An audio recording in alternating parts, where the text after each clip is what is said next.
Tudo bem, pessoal? Boa noite. Vamos lá.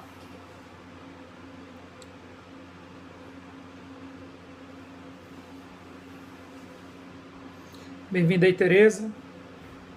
Bem-vinda a todos. Tudo bem? Então estamos de volta aí depois de uma longa temporada distante aí de vocês aí.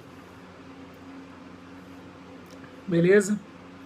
Então enquanto o pessoal está chegando, então deixa eu me apresentar aí para quem não me conhece, né? Sou o professor Patielli, ministro Orçamento e Contabilidade Pública, com muito prazer. Queria convidar a todos aí, dia 3 de junho, 14h30 no UNB, vai ser a minha defesa da minha tese de doutorado, né, agora, dia 3 de junho, sexta-feira, 14h30 lá na FACE, Faculdade de Administração, Contabilidade e Economia da UNB. E hoje, o motivo desse vídeo aqui é que a gente comente as questões discursivas que eu trabalho aqui no IGPP, que é onde eu ministro aula presencial, né? Aí no final eu falo um pouco aí sobre o projeto 3D, as outras aulas, etc. Tá bom?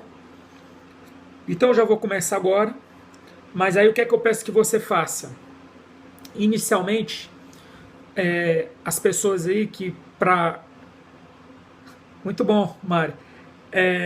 Muito bom pela sua, como é que se diz, gentileza de compartilhar isso aqui com a gente. Então, deixa eu só te falar o seguinte para todos aqui. Inicialmente, esse vídeo aqui, ele tem como foco preparar os alunos que vão fazer a prova de discursiva da ANAC, certo?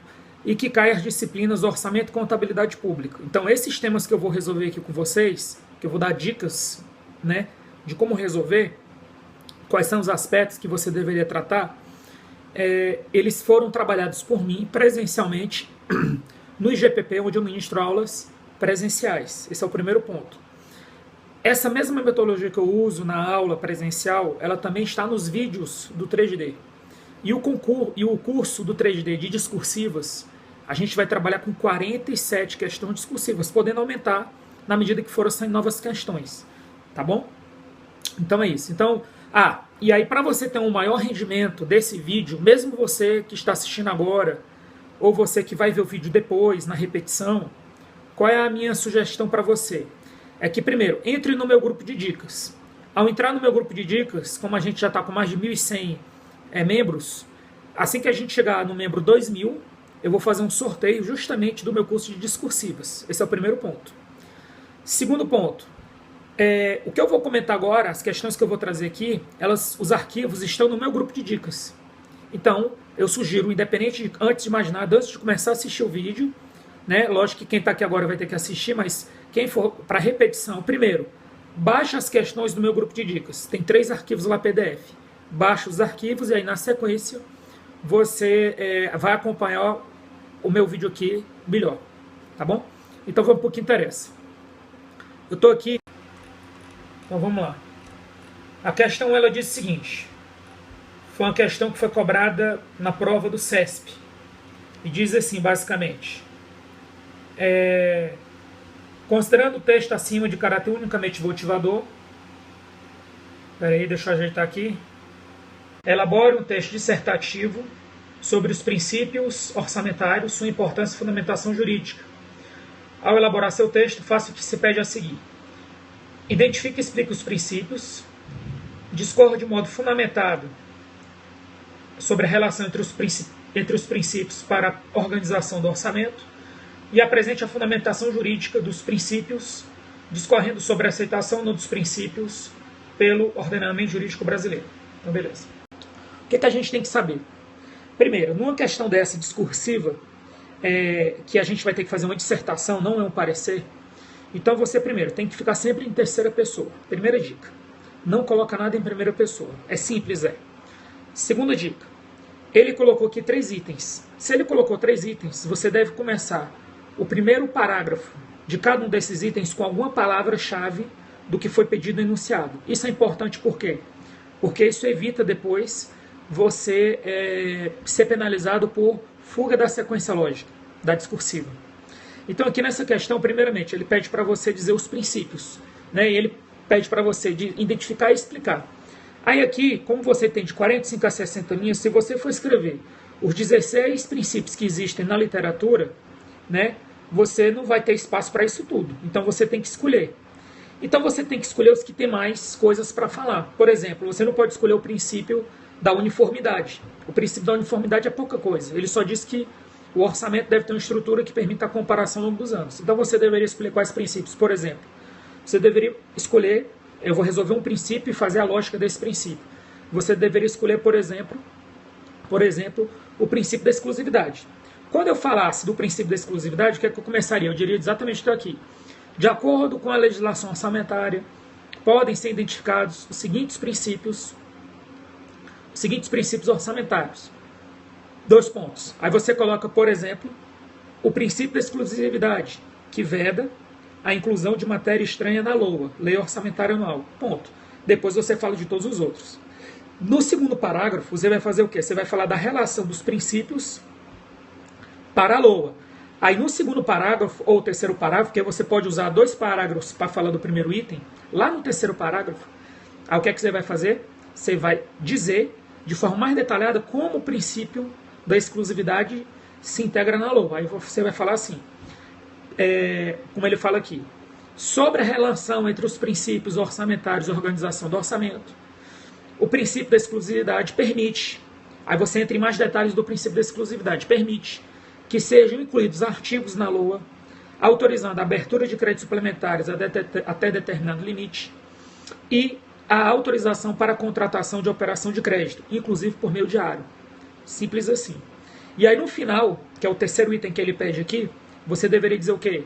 Os princípios orçamentários citados anteriormente estão suportados na Constituição Federal, na Lei 4.320, na Lei de Responsabilidade Fiscal e na doutrina, porque ele pede para você fundamentar onde estão os princípios. Então, eu fiz para um princípio, você deveria fazer isso para todos os princípios que você escolhesse, considerando a limitação de linhas. Primeira questão resolvida. São 9. Então vamos para a segunda. A segunda questão, vamos colocar aqui.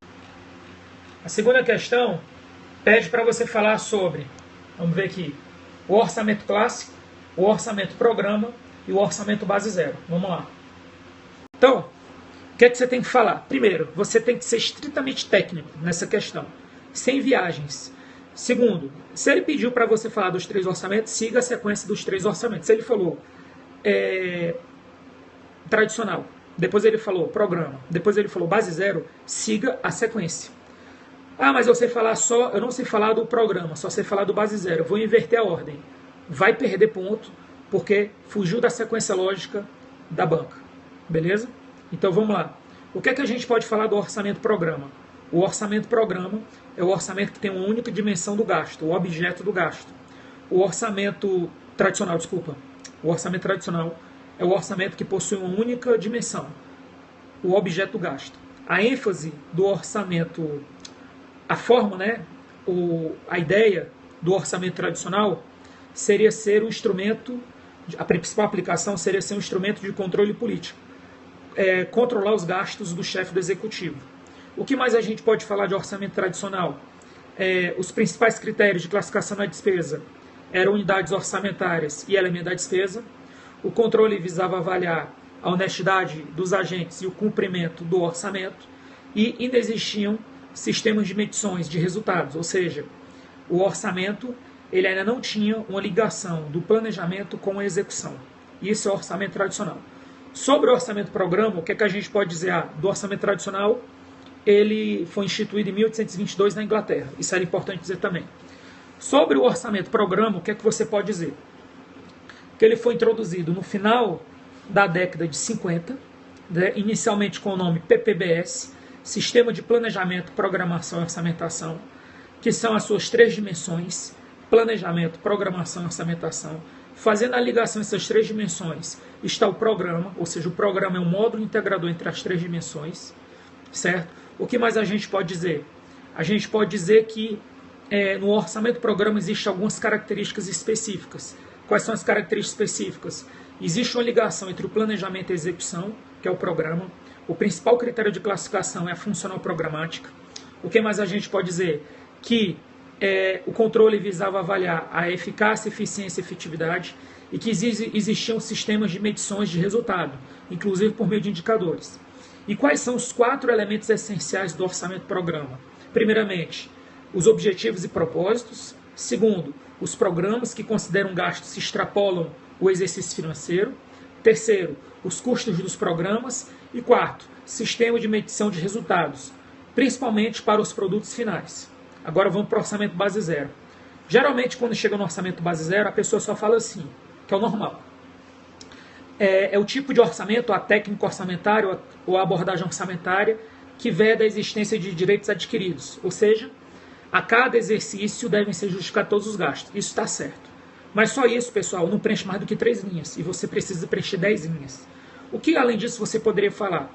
Você poderia falar que o orçamento base zero, ele busca resolver 2 questões.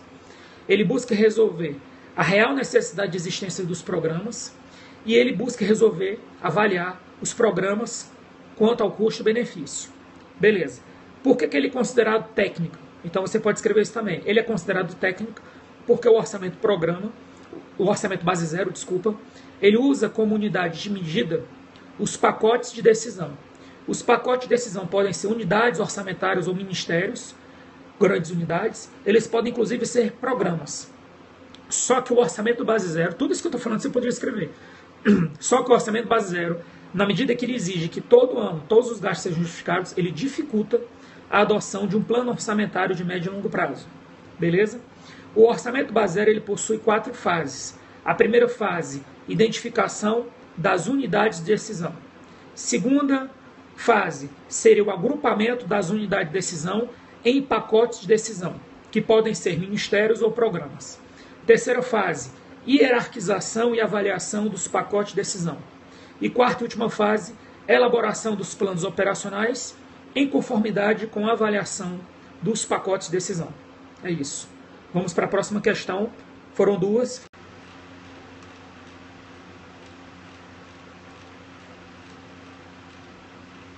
A próxima questão, ela pede o seguinte. Planejamento público na vigência da Constituição de 88. Ao elaborar seu texto, faça necessariamente o que se pede a seguir. Aponte e comente os principais problemas na implementação das normas constitucionais. Analise criticamente as diversas fases em que se desdobra o planejamento e aponte e comente aspectos negativos vinculados especificamente à lei orçamentária anual. Essa questão aqui é meio radicalzinha, né? Inclusive, alguns alunos pediram, pelo amor de Deus, para comentar isso. E alguns alunos pediram, pelo amor de Deus, para comentar essa questão, que foi o que motivou esse periscope aqui. Então, vamos lá. Primeiro, ele pede aqui, aponte e comente os principais problemas na implementação das normas constitucionais. O que é que acontece? Isso é uma questão que parece nova, mas ela já foi cobrada de outras formas, inclusive em questões objetivas. Primeira coisa, existe o artigo 165, parágrafo 9º, inciso 1 da Constituição Federal, que diz o seguinte: lei complementar deverá dispor sobre estrutura, funcionamento, metodologia e elaboração do PPA, da LDO e da LOA. Principal problema, essa lei complementar até hoje não existe. Como essa lei complementar não existe, existe uma lacuna jurídica em questões de planejamento orçamentário. Dessa forma, a União não vem exercendo a competência plena. Ela não vem exercendo a competência geral das normas.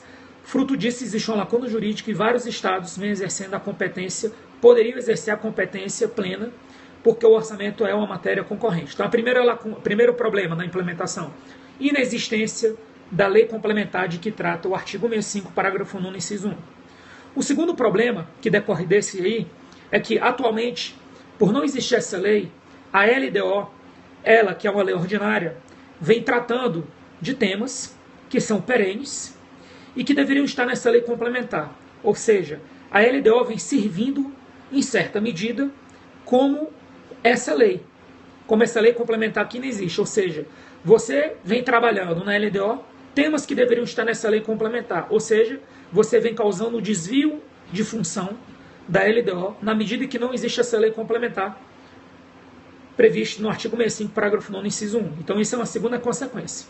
E um terceiro problema da implementação das normas é que não existe uma regra até por causa da inexistência dessa lei, não existe uma regra que diga qual deve ser a estrutura do PPA no novo mandato.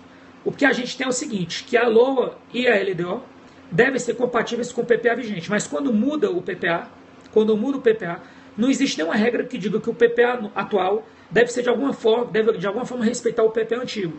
E isso pode gerar um negócio chamado descontinuidade. Esse é o terceiro problema. E o quarto e último problema é que o PPA é um plano de médio prazo. E a Constituição Federal exige que os planos de médio e longo prazo, nacionais, regionais e setoriais, estejam de acordo com o PPA, que é de médio prazo. Então você tem um plano que tem uma duração menor, que orienta planos que têm duração maior. Isso seria o quarto problema, beleza? O próximo problema, criticamente as fases que se desdobram o orçamento, do planejamento. Então aqui, pessoal, basicamente você deveria falar sobre a fase de elaboração da LOA. Então falar que a LOA deve ser enviada até o dia 31 de agosto, você deveria falar que as propostas dos poderes devem estar de forma compatível com a LDO, se essas propostas estiverem em desacordo com a LDO, o Executivo ajusta, e é isso aí. E último ponto, aponte e comente aspectos negativos vinculados à LOA. O que é que acontece? Um aspecto negativo à LOA, o principal de todos, é que hoje, e que pese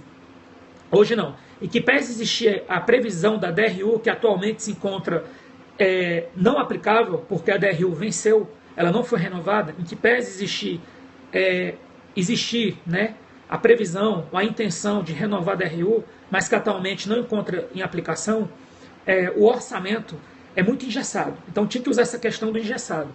Por quê? Porque mais de 80% dos recursos do orçamento são vinculados. E que pese o princípio da não afetação, e que pese a questão da DRU, desvinculação das receitas da União. Então isso é o principal aspecto negativo da LOA.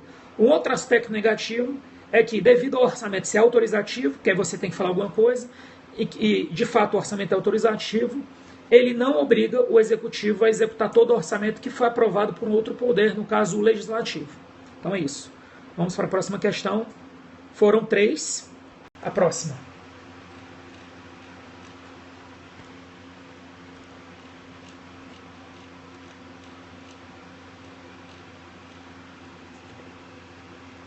Deixa eu ver aqui porque está meio ruim.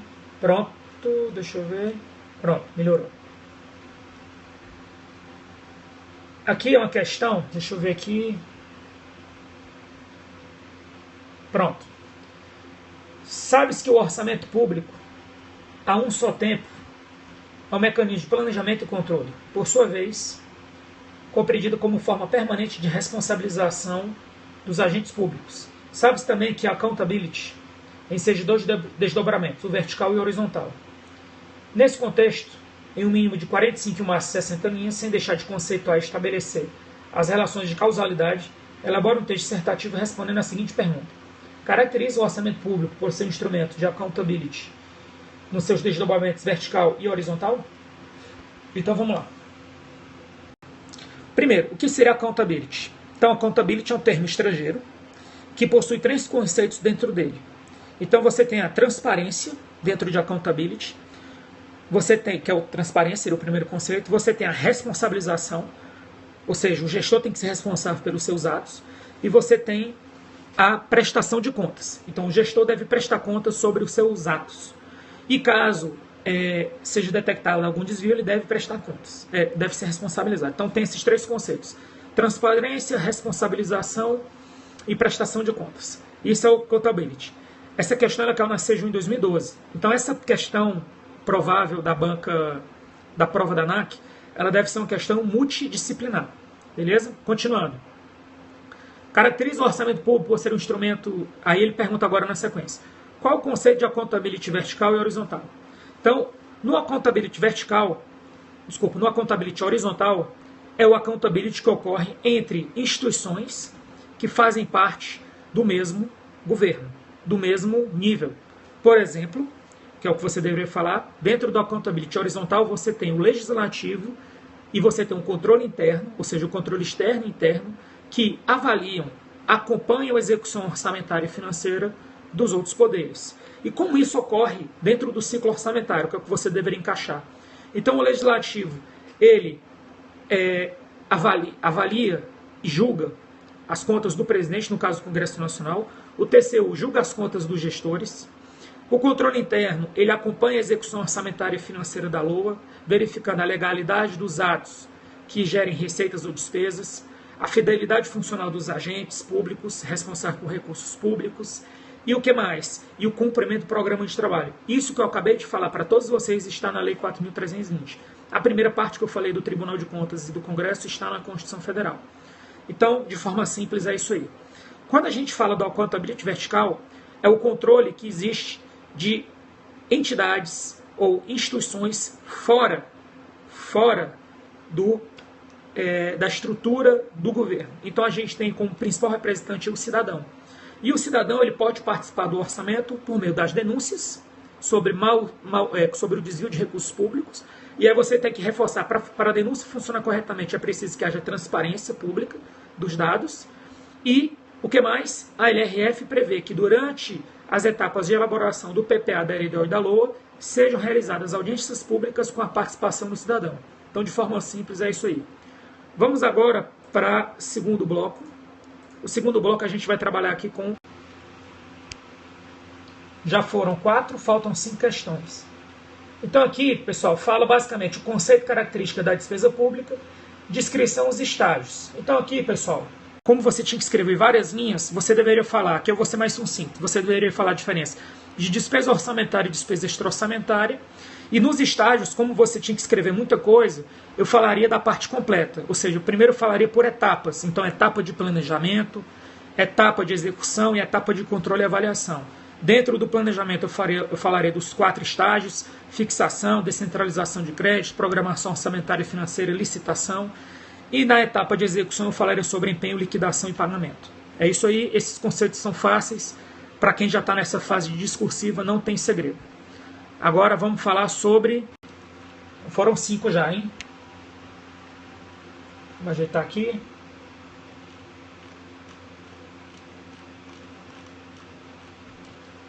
A próxima questão ela também foi cobrada em prova, foi cobrada na Ancine, que também é uma agência reguladora, né? E aqui a gente tem aqui o seguinte, o que é que ele pede? Informe e enumere os critérios utilizados pela SOF para a classificação das receitas orçamentárias. Descreva cada um dos critérios apresentados. Então vamos lá. Olha o que eu vou... Essa questão foi uma questão, como eu disse, que foi aplicada na prova. Eu tive acesso a algumas questões reais, algumas respostas reais dessa prova. Tive acesso à grade de correção que a banca usou. E o que é que eu observei? Muitos alunos perderam pontos, porque quando fala de classificação das receitas, ele perguntou das oficiais. Muitos alunos falaram apenas da classificação quanto à natureza. Já Elvis. Então aqui você deveria falar das 4 classificações oficiais. Fala tudo. Falar subníveis, falar composição e, se puder, falar de códigos. Quais são as 4 classificações oficiais? Primeira classificação oficial, classificação quanto à natureza, receita corrente capital. Segunda classificação oficial, classificação por fonte, recursos ordinários e recursos vinculados. E falar mais coisas. Tem os níveis, grupo fonte, especificação da fonte. Terceiro nível, terceira classificação, seria a classificação por resultado primário, receita primária e receita financeira. E quarta e última classificação, classificação por esfera orçamentária, receitas do orçamento fiscal, seguridade social e investimento. Era isso aí. Vamos para agora a sétima. Sétima questão. Sétima questão, ela fala o seguinte: aspectos contábeis relevantes no uso do cartão de pagamento. Riscos inerentes ao uso do cartão de pagamento no caso das despesas sigilosas. Encargos devidos às administradoras do cartão. Então, mesmo que a questão peça de aspectos contábeis, numa questão dessa, e você tem que seguir a sequência, numa questão dessa, você primeiro deve falar do conceito de suprimento de fundo e dizer que o cartão de pagamento é um dos suprimentos de fundo. Então, como é que começar essa questão? O cartão de pagamento é uma das modalidades de utilização do suprimento de fundo. O suprimento de fundo consiste na concessão de numerário a servidor, certo? Para execução de despesas mediante prévio empenho, para execução de despesas que não possam se sujeitar ao regime normal de execução. Esse é o primeiro ponto. Aí o que mais você tem que falar? Você deveria falar sobre o ciclo do suprimento de fundo, execução orçamentária, concessão, período de aplicação e prestação de contas, e aí depois você entra no aspecto contábil. No aspecto contábil, o que é que você deveria dizer? você deveria dizer que no momento da concessão do suprimento de fundo ocorre uma despesa não efetiva e que no momento da prestação de contas ocorre uma variação patrimonial diminutiva extra-orçamentária, ou seja, a despesa pelo enfoque patrimonial só ocorre no momento da prestação de contas. No momento da concessão ocorre despesa não efetiva, uma despesa orçamentária. É isso. Aí ele fala riscos inerentes ao uso do cartão para despesas sigilosas. Qual o problema? É que a gente tem 3 finalidades para o suprimento de fundo: despesas sigilosas, despesas de pequeno vulto e despesas para viagens, eventuais viagens. E é o que acontece. Dessas 3 finalidades, existe uma que tem um limite para cada concessão, que é despesas de pequeno vulto. Primeira fragilidade das despesas sigilosas: você não tem um limite mínimo para a utilização do suprimento de fundo para despesas sigilosas. Primeiro ponto é esse. Segundo ponto, por serem sigilosas, elas não estão disponíveis para o controle social do cidadão, ou seja, a accountability vertical ela não se aplica, ou ela fica totalmente, ou ela fica em grande parte prejudicada, porque o controle social não pode ser exercido sobre esse tipo de despesas. Beleza? E segundo, sobre encargos devidos às administradoras.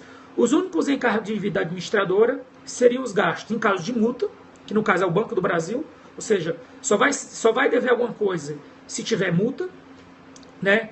E o segundo ponto seria caso sejam feitas compras no estrangeiro, porque aí você pode ter alguma tarifa, né, cobrada pela conversão da moeda. Basicamente é isso, tá bom? Agora vamos para nossas 2 últimas questões, para a gente fechar esse domingo com chave de ouro. Então vamos lá, questão 3. Agora o foco vai ser LRF.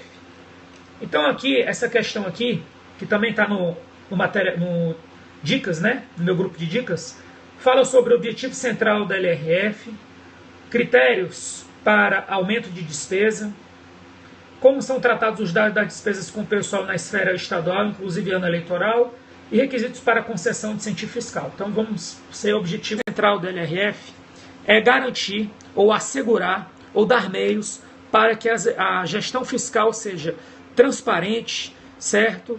Ela seja responsável. Esse é o primeiro ponto. Segundo ponto, quando ele fala sobre enfoque da LRF, critérios para aumento da despesa com o pessoal. Muita gente aqui costuma meter os pés pelas mãos. Começa a falar de DOCC, despesa obrigatória de caráter continuado. Começa a falar de despesa com o pessoal. Não, você tem que ser cirúrgico. Se ele perguntou despesas e não falou que tipo de despesa, ele quer as regras gerais. Quais são as regras gerais para se aumentar uma despesa na LRF? Primeira regra geral, avaliação do impacto orçamentário no exercício de referência e os 2 subsequentes. Segundo critério, declaração do ordenador de despesa que a despesa está adequada com a LOA e compatível com a LDO e com o PPA. É isso. O que mais a gente pode falar aqui sobre despesa? Que esses 2 critérios eles não se aplicam para as despesas consideradas irrelevantes no termo da LDO. Quando ele fala aqui, tratamento da despesa com o pessoal no âmbito estadual, você sabe que a despesa com o pessoal no âmbito do Estado, o limite total, isso é importante escrever, é 60% da receita corrente líquida. Depois, o que é que você deveria fazer? Você deveria destrinchar isso. Então, você deveria dizer que 49% é do Executivo, 3% é do Legislativo, 6% é do Judiciário e 2% do Ministério Público Estadual. O que mais você poderia dizer? Que quando está no último ano do mandato e que você tem limites, esse é o limite total. Além disso, você tem o limite prudencial e o limite de alerta. O que é que você poderia falar agora na sequência sobre ano eleitoral? O ano eleitoral também é o último ano do mandato do chefe do poder. No caso, o que é que acontece? No último ano do mandato do chefe do poder, que é o ano eleitoral, o chefe do poder não pode, nos últimos 180 dias, autorizar aumento da despesa com o pessoal, porque esse ato será nulo. É a primeira coisa. Segunda coisa, caso esteja no último ano do mandato e se extrapole o limite total, imediatamente o ente fica impedido de receber transferência voluntária e contratar operação de crédito, em regra, porque existem 2 exceções, mesmo quando se estoura o limite total da despesa com o pessoal. Quais seriam as 2 exceções? Você pode contratar operação de crédito para demitir pessoas, ou pode contratar operação de crédito para refinanciar a dívida mobiliária. E por último, ele pergunta sobre concessão de incentivo fiscal. Primeira coisa sobre incentivo fiscal, você tem que caracterizar o que é. Então, de acordo com a LRF, os incentivos fiscais são representados pelas renúncias. são exemplo de renúncia: isenções, anistias, remissões de caráter não geral. Ou seja, para uma renúncia ser enquadrada nos termos da LRF, ela deve discriminar os contribuintes. Quais são os requisitos para uma renúncia? Primeiro requisito para uma renúncia fiscal: avaliação do impacto orçamentário no exercício de referência os dois subsequentes. Está em conformidade com a LDO. E um dos dois critérios a seguir. Você tem que falar dessa forma na redação. Um dos dois critérios a seguir. Ou seja, eu preciso de um dos dois critérios, mas não os dois. Primeiro critério: a renúncia já foi considerada na LOA. Segundo critério: foram apresentadas medidas compensatórias de aumento de receita. Que medidas compensatórias de aumento de receita são esses? Criação de tributo ou contribuição, aumento de alíquota ou ampliação da base de cálculo. Beleza? Chegamos aqui agora na última discursiva. Foram 8 até agora. E última discursiva. A nona última discursiva, eu vou responder aqui de bate-pronto, porque essa prova aqui já é uma prova da FCC, ela tem um padrão um pouquinho diferente.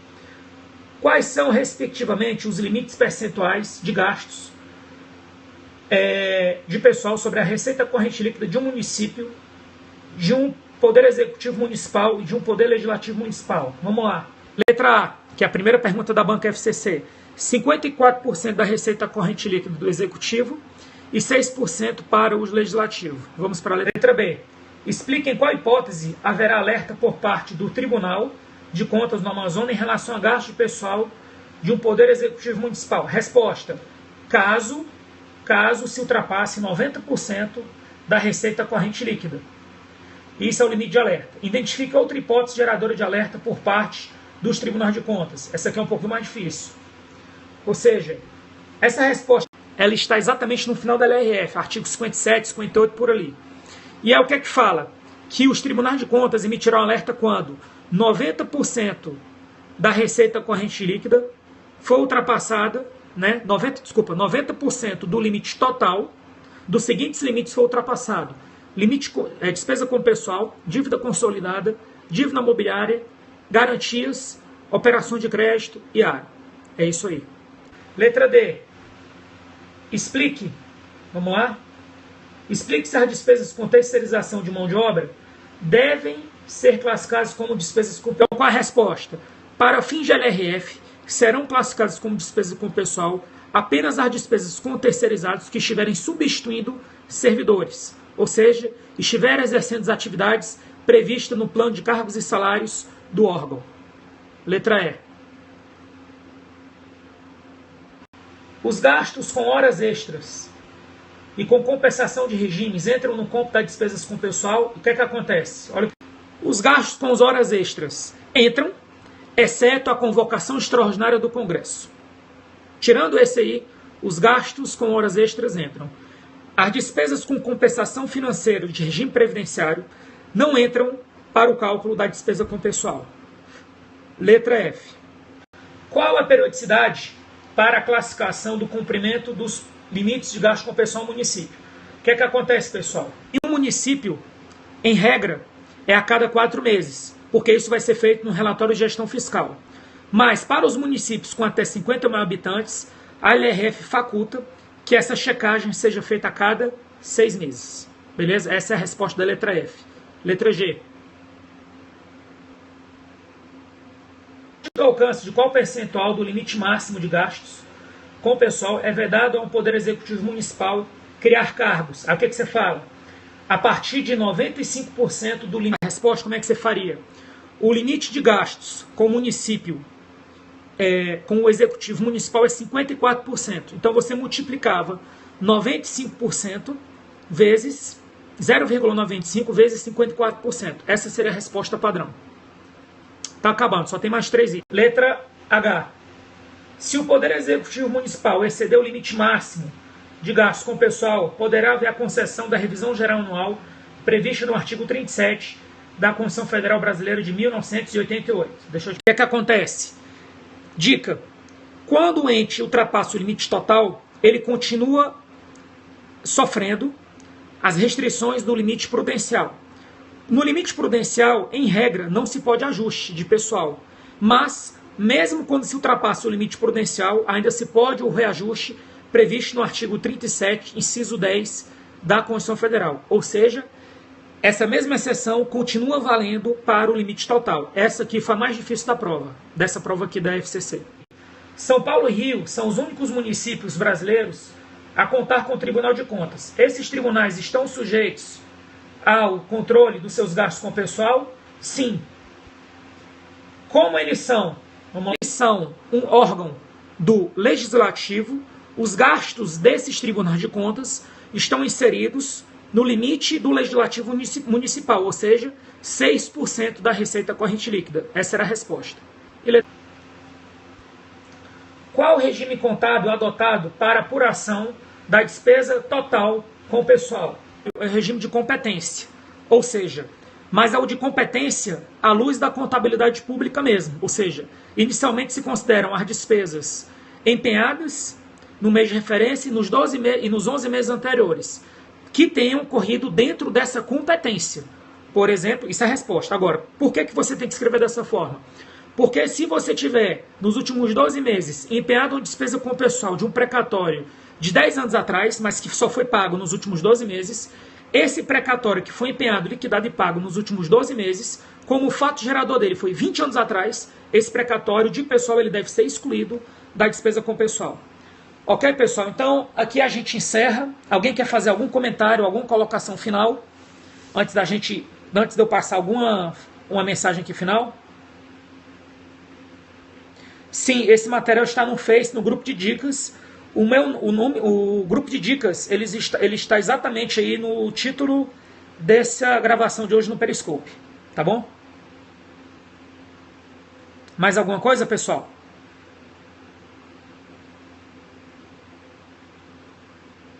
Não, ou sim. Para o 3D não vai ter tempo hábil, porque assim, como a gente está gravando tudo novo, tudo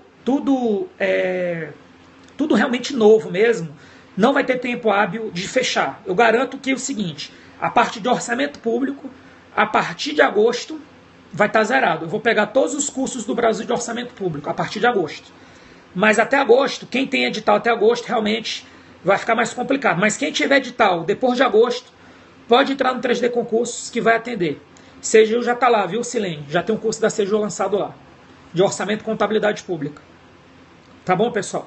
Então, eu quero dar uma mensagem final agora aqui para vocês. Então, a minha proposta no 3D Concursos é a seguinte. Como eu tenho uma experiência de sala de aula, nas minhas aulas do 3D Concursos, nos meus vídeos, eu uso muito quadro. E eu uso os slides. Então, o aluno ele vai ter acesso aos vídeos e aos slides, certo? Como se na sala de aula ele estivesse.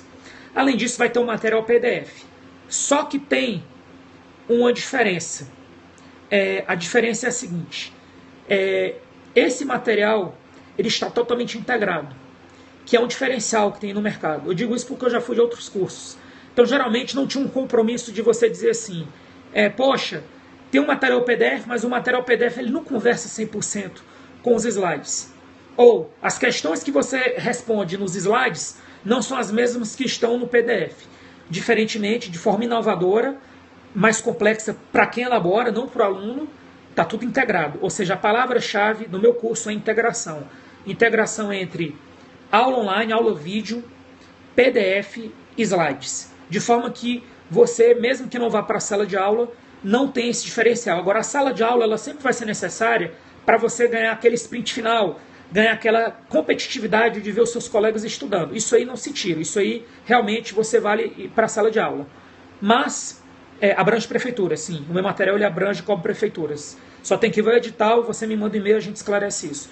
Então, essa é a nossa metodologia aqui. Sobre o curso de discursivas, o meu curso de discursivas também, ele não existe no mercado aí. Eu não estou botando pilha, não. Não estou botando pilha, não. Pode olhar mesmo. Você pode olhar o material. Então, o que é que acontece? O curso de discursivas, professor, mas não está tão barato. Não está tão barato porque realmente é um trabalho desgraçado, realmente. É um trabalho alto. E a gente vai comentar 47 discursivas. Aqui eu comentei rápido, pessoal. Aqui foi super rápido. Aqui nem se compara como é no 3D. Então, no 3D, você vai ver que, em média, eu vou gastar de 30 a 40 minutos por discursiva. Como são 47 discursivas, podendo aumentar caso surjam novas, você vê que dá, em média, no mínimo, aí 23 a 24 horas só de discursivas. Então, realmente, é um diferencial.